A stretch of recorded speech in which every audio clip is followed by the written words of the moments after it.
Isang bansang matagal nang itinuturing na isa sa pinaka-estratehikong puwersa sa gitnang silangan ang ngayon ay nayayanig. Ang isang pinuno na halos 4 na dekadang nagtatakda ng kapalaran ng milyon-milyong tao at ang relasyon ng Iran sa Amerika ay patuloy na nagpapakita ng kahinaan habang milyon-milyon ang naghihimagsik sa mga lansangan. Kapag nawala si Khamenei, hindi lamang ang isang mortal na lider ang mawawala, kundi ang mismong struktura ng kapangyarihan ng isang rehimen at posibleng ang daan patungo sa isang bagong sistema ng pamamahala. Ito ang kwento ng kung paano umuugat ang kapangyarihan sa Iran, kung paano ito maharap sa mga banta ng sarili nitong mamamayan at ng Estados Unidos, at kung paano ang kasalukuyang kasaysayan ay maaaring magbukas ng bagong yugto sa politika ng mundo. Sa loob ng 37 taon, si Ayatollah Ali Khamenei ang supreme leader ng Iran, ang pinakamakapangyarihan at pinaka-impluwensyal na opisyal sa republika.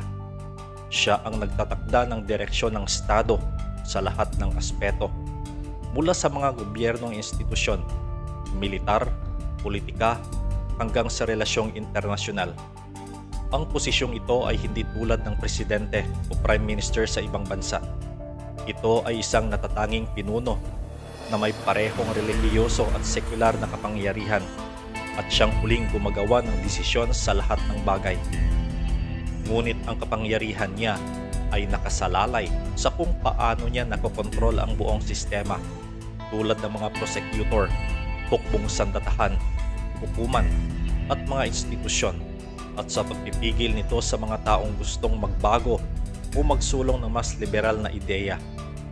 Ang ugnayan ng Iran sa Amerika ay patuloy na pinapahina ng ideolohikong pakikibaka, mula sa hostilities noong mga dekada 80 hanggang sa kasalukuyang matinding tensyon sa 2026, kung saan patuloy na binibigyang diin ni Khamenei na ang Amerika ay hegemonic. Ibig sabihin na gusto ng Estados Unidos na sila ang masusunod at ang kapangyarihan nito ay hindi tatanggapin ng Iran.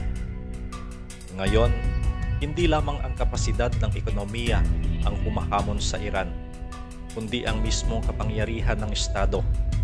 Ang mga lansangan sa Tehran, Mashhad at iba pang syudad ay nababalot ng sigaw ng protesta laban sa rehimen at sa maraming pagkakataon laban sa mismong leader na si Khamenei.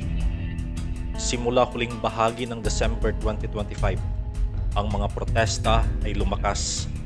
Nagsimula ang galit ng mga tao dahil sa hyperinflation at pagbagsak ng riyal na siyang lalo pang nagpatindi sa galit ng mga ito. Ang tinatayang bilang ng mga nasawi ayon sa mga ulat ay umabot na sa libo-libo, habang libo-libo rin ang mga naaresto, habang sinusubukan ng Estado na putulin ang kanilang komunikasyon sa buong bansa sa pamamagitan ng internet blackout. Hindi lang tungkol sa pang-araw-araw na problema ang pinoprotesta ng mga tao. Marami na ang sumusubok at humahamon sa mismong sistema ng gobyerno. May mga tao na gustong baguhin ang rehimen at ang mamamayan mismo ang magkaroon ng kontrol sa bansa.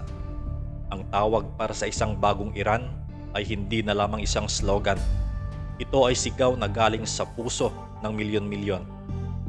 Sa kabilang dako, ang relasyon ng Iran at Amerika ay lalong nagkakaroon ng lamat. Ang mga kasalukuyang pangyayari ay naglalagay sa dalawang bansa sa isang mabigat na pagsubok. Ang Estados Unidos ay nagpataw ng mga bagong sanctions laban sa Iran dahil sa marahas na crackdown. Kabilang na ang matataas na opisyal ng Iran, habang iniiwasan muna ang direktang military engagement. Ang Amerika ay nagbabala na pwede nilang patawan ng mas mabigat na parusa ang Iran kung magpapatuloy ang paglabag sa karapatang pantao.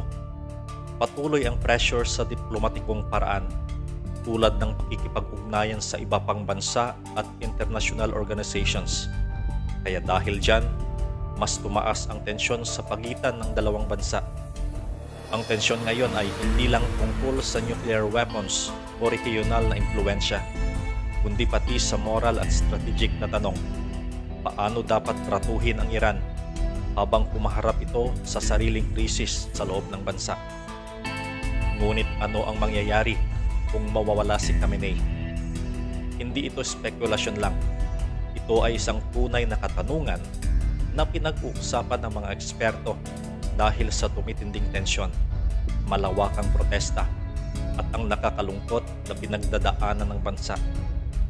Ayon sa konstitusyon ng Iran, ang Assembly of Experts, isang 88-member clerical body, ang may tungkulin na pumili ng bagong supreme leader sa oras ng vacancy. Ngunit habang tradisyonal na internal nitong responsibilidad ay isang proseso na maaaring tumagal ng buwan, ang kasalukuyang sitwasyon ay maaaring magdulot ng mas malalim na deadlock. Isa sa mga posibilidad kung mawala si Khamenei, kung ang Assembly of Experts, ito ang grupo na pipili ng bagong leader, ay hindi agad makakabuo ng konsensus, pwede silang maglagay ng pansamantalang Leadership Council. Ito ang kolektibong pamumuno na magpapatakbo ng bansa habang pinipili pa ang bagong leader. Ngunit ang ganitong setup ay pwedeng maging mas komplikado, lalo na kung ang iba't ibang grupo sa Iran ay hindi magkakaisa. Mayroong mas konserbatibo at mayroong ding reformist na gusto ng pagbabago. Sa madaling salita, maaaring maging pangulo at mahirap ang transisyon ng kapangyarihan dahil sa pagkakaiba-iba ng interes at pananaw sa loob ng bansa. Sa kabilang banda, may mga spekulasyon na si Khamenei mismo ay naghanda ng 3 potensyal na kandidato para sa agarang succession sa panahon ng digmaan o emerhensya. Isang bagay na bihira at nagpapakita kung gaano ang sitwasyon ay napakadelikado at pabago-bago. Isa sa mga pangunahing kandidato ay si Mojtaba Khamenei, anak ni Ali Khamenei. Malakas ang impluwensya niya sa loob ng rehimen, pero bihira siyang magpakita sa publiko. Mahigit 2 dekada siyang inihahanda, ngunit kulang siya sa mga kwalipikasyong panrelihiyon na itinuturing ng maraming clerics bilang mahalaga. Ang ideya ng pagmamana ng kapangyarihan ay kontrobersyal.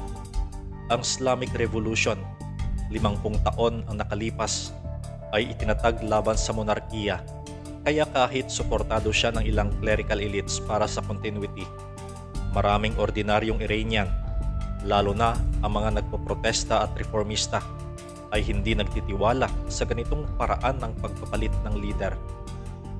Isa pang kandidato ay si Alireza Arafi, senior cleric at deputy chair ng Assembly of Experts.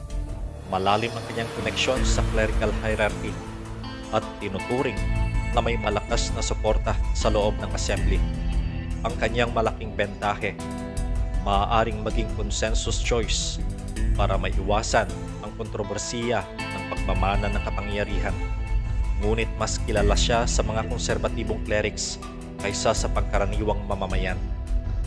Si Hashim Hosseini Bushiri naman ay first deputy chair ng Assembly of Experts at may impluwensya sa seminary networks. Malakas ang kanyang kredibilidad sa mga clerics at isa rin sa mga paborito ng assembly. Mababa ang kanyang profile sa publiko, kaya baka hindi kilala ng ordinaryong mamamayan, pero maaaring hindi ito maging hadlang kung ayaw ng clerics na guluhin ang sistema. Sa huli, ang mga hardliners lamang ang may kontrol sa pagpili ng bagong leader at tanging mga clerics na nakahanay sa ideolohiya ng Islamic Republic ang pwede. May mga historian at analyst ang naniniwala na kung hindi maayos ang succession, ang pagpapalit ng leader, ay pwede itong magdulot ng total collapse ng rehimen o biglaang transition patungo sa bagong sistema ng pamahalaan. Ang ganitong posibilidad ay sinusuportahan ng ilang miyembro ng diaspora. Ito ang mga Iranyano sa ibang bansa at mga oposisyon na sumisigaw para sa pagbabago sa parehong sa loob at labas ng Iran. Sa kabila ng malaking protesta sa mga lansangan, ang matinding tensyon sa pagitan ng Iran at Estados Unidos at ang rehimen na pilit humahawak sa kapangyarihan, tayo ay nakasaksi sa isang mahalagang yugto sa kasaysayan, ang line of succession sa Iran. kung paano pinipili ang bagong leader ay hindi lang basta legal na proseso. Ito rin ay sumasalamin sa mga pagsubok ng bansa, sa kulang na katarungan at sa hinaharap ng Iran na naghahanap ng kapayapaan, katarungan at dignidad. Sa madaling sabi, ang pagpili ng susunod na leader ay higit pa sa batas. Ito ay sukatan ng direksyon at kinabukasan ng buong bansa. Ang mundo ay nakatingin sa Iran, hindi lang sa mga nangyayari sa loob ng bansa, kundi pati na rin sa hinaharap ni Khamenei at ang epekto nito sa pandaigdigang relasyon, lalo na sa Estados Unidos. Ang susunod na yugto ng Iran ay higit pa sa kasaysayan. Ito ay paglalakbay ng isang bansa na nagsusumikap para sa sarili nitong kalayaan. Bawat tao na sumisigaw ng pagbabago ay bahagi ng bagong umaga o bagong panahon na darating sa Iran.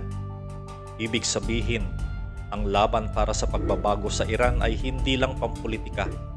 Ito ay laban para sa kaluluwa at kinabukasan ng bansa. At ang bawat isa na naninindigan para rito ay may papel sa pagbubuo ng bagong umaga.